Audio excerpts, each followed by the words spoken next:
Traffic signals could soon come to Charlotte's busiest interstates. It's always congested there. They're called ramp meters. Now the city is joining a study to see if stopping you before you merge will actually cut down on traffic.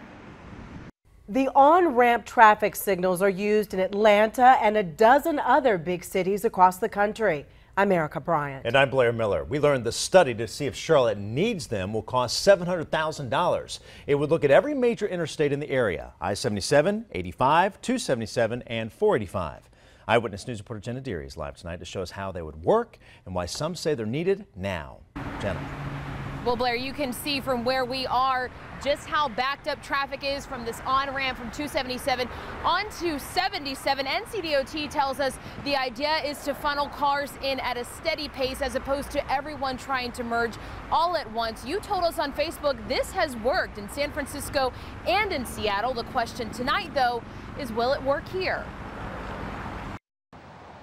Drivers use them in Atlanta, traffic signals at on-ramps to interstates. Soon, Raleigh will get them and Charlotte could be next. They're called ramp meters. These ramp meters are designed, number one, to reduce congestion, number two, to reduce accidents, and number three, to improve overall travel time.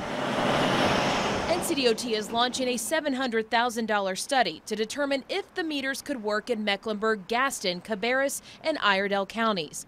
Here's how the meters would work. A traffic signal would be at an on-ramp. Drivers would stop until the light turns green, then merge into traffic, one car every few seconds. On Monday, Charlotte City Council will be asked to sign off on an agreement to join the study. And because of the amount of traffic we're carrying right now, we've got to use every tool.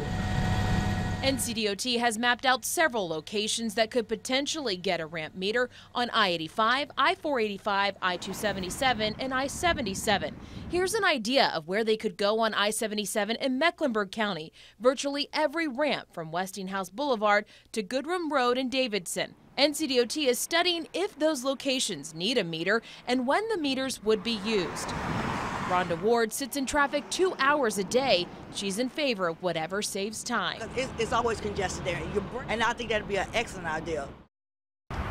Now, NCDOT tells me the study will take about a year to complete. By the time Charlotte's study is finished, Raleigh will have ramp meters installed.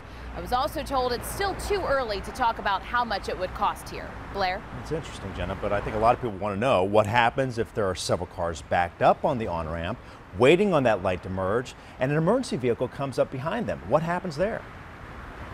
Blair, it's an understandable concern. I was told that just like what would happen on a city street, the same concept is there. The emergency vehicle would be allowed to go around the queue of cars and through the ramp meter. However, drivers would have to obey that light just like they would a traffic signal. Reporting live in Uptown, Jenna Deary, Channel 9 Eyewitness News. Thank you, Jenna. Now, these are the 13 states where ramp meters are already up and running. In some cases, the drop in travel time during peak times is substantial. Atlanta and Arlington, Texas have seen a 10% drop. In Houston, it's a 22% decrease. We want to know what you think about this. Are ramp meters the best way to cut down on traffic on Charlotte interstates? You can join that conversation on our Facebook page.